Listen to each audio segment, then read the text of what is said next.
I'm Dr. Rowena Medina Mangubat. I'm from the PNP Regional Advisory Council of Region 2. I'm also a women's health advocate and a practicing obstetrician gynecologist. I attended here because Colonel Torre invited me to speak in behalf of the community, the medical professions, the frontliners sa health in representing Region 3.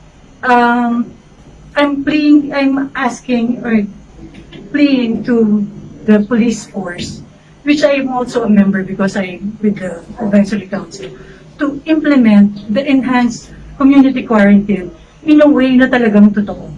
In a way na talagang dapat inisip nila anong implication. Yesterday, 3 yung namatay na doctors. And those are people that some of us really know. Hindi sila tipo porque doktor is superhuman.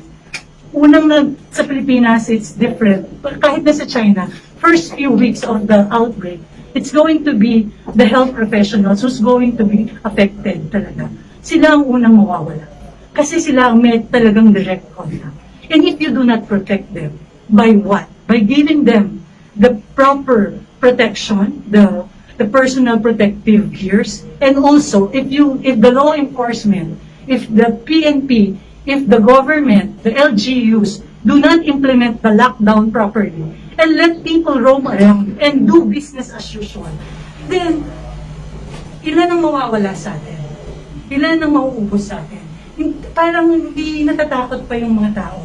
Hindi, if you've seen Italy and wait for US, kung sa tingin ninyo ang US malakas sila na country, mayaman, pero magkukulang ang ventilators nila.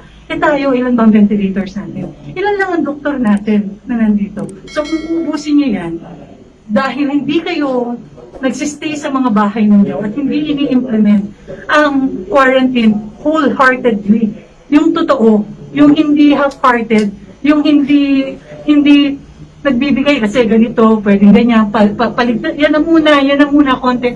No, kailangan talaga i-implement mo. Kung hindi, mauubos tayo. Mauubos ang doktor. Mauubos kami. At pati kayo, syempre, hindi pa natin alam kung paano gagawin dito. Kailangan talaga i-implement nyo. Kung kayo, na mismong nanunungkulan, nakikita nila, gumagalaw kayo, umaalis kayo, at hindi ninyo pinapollow yung gusto ninyong mangyari na quarantine, walang mangyayari sa atin. Mauubos tayo. Yung pagkain na binibigay sa LGU, hindi yan tinatago para in case of, in the future, doon nyo, hihintayin ninyo na maubos, doon nyo i-release. Hindi. Bigay nyo na ngayon. Bakit? Pag binigay ninyo ngayon yung pagkain sa mga tao, hindi sila lalabas. Pero hanggang hindi ninyo sila pinapakain at na-assure na safe sila, ina-assure na dyan muna kayo, tahimik lang kayo, let us do our work. Let us contain this first. Tumahimik muna kayo. We will do our job. Let us do our job. Then, dun lang natin ito makukontain. Hindi natin kaya. Hindi tayo prepared. We were not prepared. Nobody's prepared. So, please help the government and the law enforcement, the bosses, those in the higher ups. Please do something about it. Please act now. It's not business as usual. It's not be ready. It's be serious about it. Hindi lang ready, nakapatrol, nakaganyan, naka-checkpoint. Be serious about it. Implement it. Kung kailangang talaga, no politics. It's no politics. No religion. No color, no region. Pare-pareho lang. It's for us, for Filipinos, for us humans, kaya doktor, kaya hindi, nag-aaral or hindi. You have to do something about it and you have to act now. As in, act now. Not business as usual. Ilan na po yung mga doctors and nurses na as of now, yesterday, as positive, I'm really not sure about the exact numbers. I presented it kanina, but I'm sure of the 3 deaths yesterday. In just one day, 1 death. 3 deaths. 3 doktor. And ang dami pong naka-intubate. Ibig sabihin nakatubo kasi hindi humihinga. So pag nakatubo po sila, most often than not, it's like a death sentence. It's almost game over. Mauuna lang kami ng konti, pero pati kayong lahat, wala na. Wala nang titingin. Walang titingin. Sino titingin? Walang nurse. Walang doktor, di ba?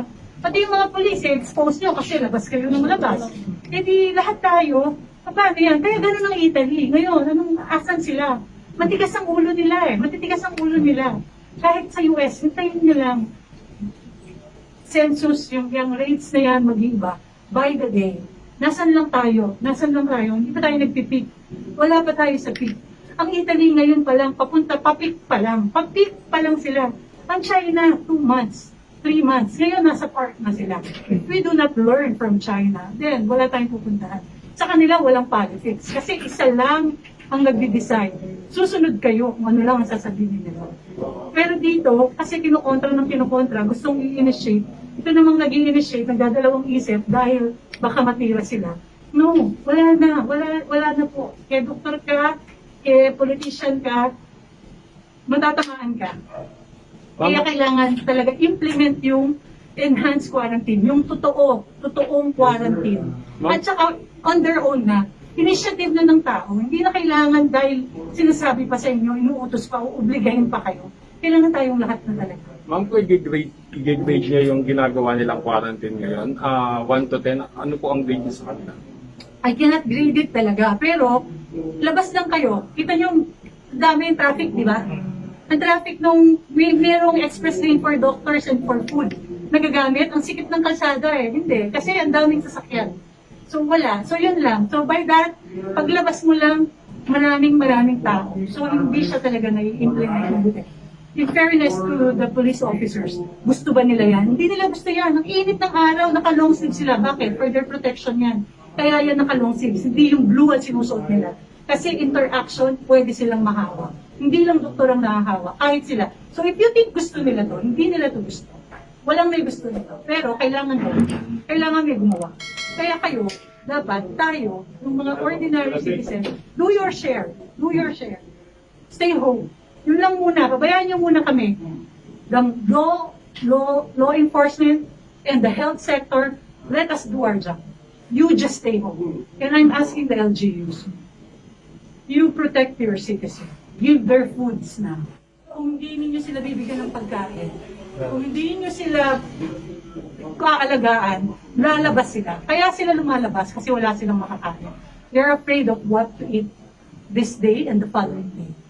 Pero if you will take care of them, which is what you are supposed to do, and you were elected to do that, ngayon talaga, ngayon totoo yung kailangan pakita mo yung pagiging mayor mo, pagiging governor mo, kailangan hindi nyo sa stock at magpapapicture sa mga truck-truck na pagkain o na mga supplies na binili nyo.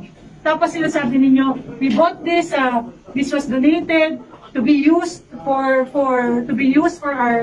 our community in case of shortage. No, you give them now. You give it to them para tumahimik sila kasi mas shorten yung period na or yung dadami na may expose. Mas kaya natin. So bigay nyo na yung pagkain nila.